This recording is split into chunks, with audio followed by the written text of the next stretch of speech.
옥시에 이어서 두 번째로 많은 가습기 살균제 피해자가 신고된 제품이죠. 이 가습기 메이트를 제조, 판매한 업체 관계자들이 1심에서 모두 무죄를 선고받았습니다. 피해자들은 내 몸이 증거라면서 도저히 받아들일 수 없는 판결이라고 강하게 반발했는데요.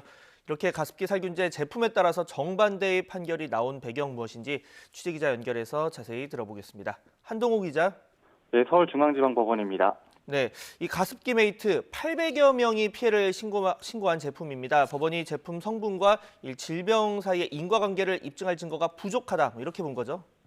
네, 그렇습니다. 법원은 홍지호 전 SK케미칼 대표와 안용찬 전 애경산업 대표, 이마트 관계자 등에게 모두 무죄를 선고했습니다.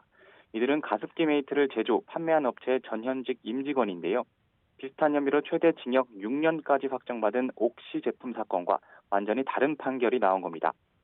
가습기 메이트 제품 원료는 옥시 제품 원료와 다른 성분인데요. 재판부는 지금까지 이뤄진 모든 연구를 종합해도 옥시와 달리 가습기 메이트 제품 원료 성분은 폐질환이나 천식을 일으키거나 악화시켰다고 볼 증거가 부족하다고 판단했습니다. 또 정부가 피해자를 구제하는 차원에서 건강 피해 인정 기준을 폭넓게 인정했지만 엄격한 증명을 요구하는 형사사건에 그대로 적용해서 인과관계를 인정하긴 어렵다고 설명했습니다. 재판부는 제수사의 실마리가 된 2018년 환경부 종합보고서 역시 유해성을 증명하지 못한 기존 연구에 전문가들의 추정이 덧붙은 의견서 정도로 평가했는데요. 그러면서 앞으로 추가 연구 결과가 나오면 역사적으로 어떤 평가를 받게 될지 모르겠지만 재판부로서는 지금까지 나온 증거를 바탕으로 판단할 수밖에 없었다고 덧붙였습니다. 네, 논란이 불거진 게 지난 2011년부터인데요. 재판 결과가 이렇게 늦게 나온 이유가 뭡니까?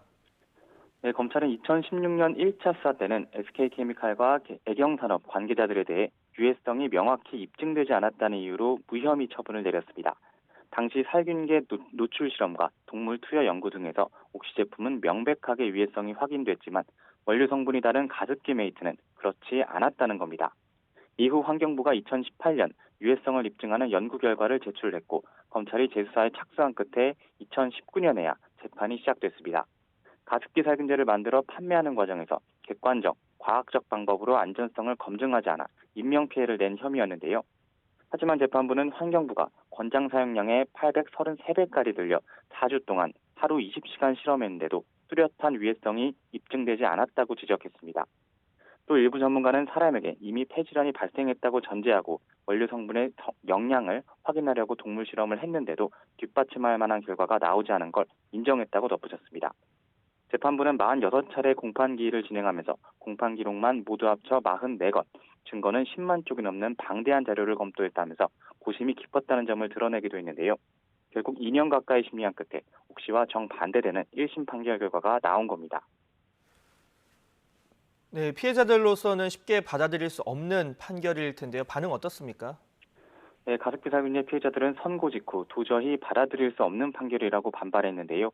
내 몸에서 일어난 일들이 다 증거인데 사법부와 가해기업 등이 이를 받아들이지 못한다며 울분을 토했습니다. 피해자의 말 직접 들어보겠습니다. 내 몸에서 일어나는 일, 그것이 다 증거인데 그 증거조차는 인정하지 못하는 사법부나 가해기업이나 정부나 다 받아들이지 못하고 용서할 수 없습니다. 피해자 단체 측 역시 문제가 된 성분의 유해성은 이미 학계에 보고돼 있고 근거로 충분히 있다고 반박했는데요. 그러면서 도저히 받아들일 수 없는 판결이라며 끝까지 싸워서 항소심에선 전혀 다른 결과를 받아낼 때까지 투쟁하겠다고 밝혔습니다. 지난해 10월 기준 가습기 메이트 피해 신고자는 모두 833명으로 검찰이 제품과 피해의 인과관계를 확인한 사람은 97명인데 12명이 세상을 떠났습니다. 네, 1심 판결은 내려졌고 검찰도 항소 의사를 밝힌 만큼 최종 결론은 상급 법원에서 내려질 전망이죠. 네, 검찰 역시 1심 판결들에 대해 모두 항소를 제기하겠다고 밝혔습니다. 검찰은 재판부가 동물 실험과 인체 피해의 차이점을 간과하고 전문가들의 심사 결과도 부정한 채 안전조치를 소홀히 한 기업 책임자들에게 면죄부를 준 선고라고 비판했는데요. 특히 SK케미칼이 문제가 된 가습기 살균제 성분을 판매하는 과정에서 독성 수치를 숨기고 허위 기재한 사실과 수사와 재판 과정에서 이를 은폐하려고 실험 보고서 제목을 조작한 사실도 충분히 입증됐지만 형사 책임은 모두 부정됐다고 지적했습니다. 검찰은 제조 판매사와 원료 공급업체 모두 피해에 상응하는 법적 책임을 물을 수 있도록 공소 유지에 최선을 다하겠다고 강조했는데요.